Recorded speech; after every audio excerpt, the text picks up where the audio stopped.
the idea that this is a crucial 6 weeks where it could be win or lose.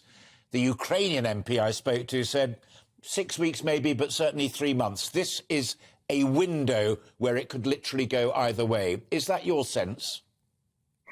I think it's certainly at a critical moment. I'm not going to go so far as to say that on the next few weeks or few months hinges the entire conflict. But I do think this will be a test for the West's political will in actually delivering on the promises that it has made to Ukraine. And it's not just a matter of arming Ukraine and ensuring that Ukraine is able to maintain the fight. And that means getting the stuff there, not just declaring you're going to supply them, but also supporting the Ukrainian economy. I mean, I was very struck by that the last item you had about grain being shipped out to Ukraine. And there's an irony because, of course, Ukraine is one of the world's biggest producers of both grain and of cooking oils. And yet, because the Russians are blockading their ports on the Black Sea, they're not able to export that crucial product that they need to earn revenue. Their men are out fighting.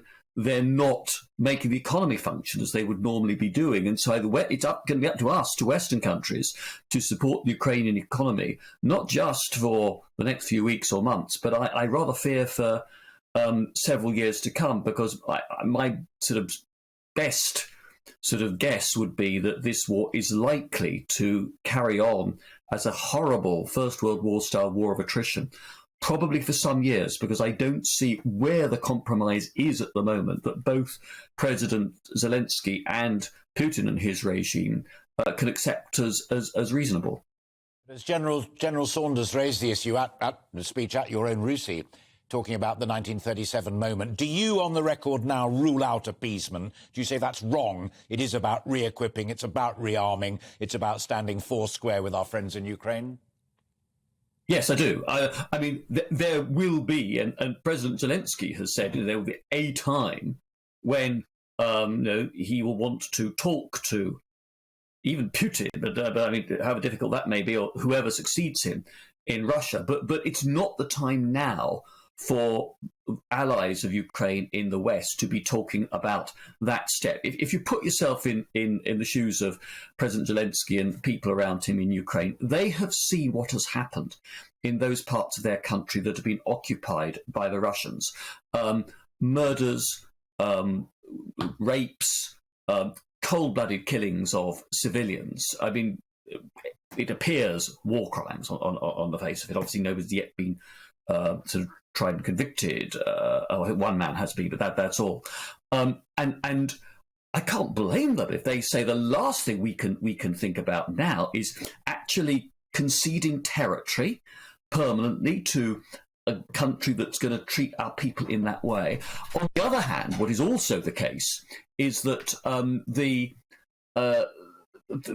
geography isn't going to change. Russia is going to be next door to Ukraine in perpetuity. So at some point in the future, the Ukrainians will probably say that this is the moment when a deal has to be struck. But that is not now, and that's not now while the Russian forces are committing atrocities in Ukraine of the kind we've seen just in the last week: the bombing of shopping mall, the missile attacks on a holiday resort down near Odessa. Yeah. Final one, and it has to be a quick one, for which I apologise, and you know me well enough to know that it's not a gotcha moment. It genuinely isn't. But the Ukrainian MP said that he felt that Johnson's contribution to the defence of Ukraine can be understated. Is the Prime Minister's authority damaged by episodes like the Pincher allegations and his slowness in acting upon that, or does he rise above it and move forward? I think his authority has been damaged by this episode, as it has been by other things that have been happening, domestic politics. And I think you can believe that is true at the same time as thinking that on Ukraine, he has exercised both national and international leadership, and he's been doing the right thing. He's done the right thing on Ukraine. There are other things on the domestic front that have gone badly wrong.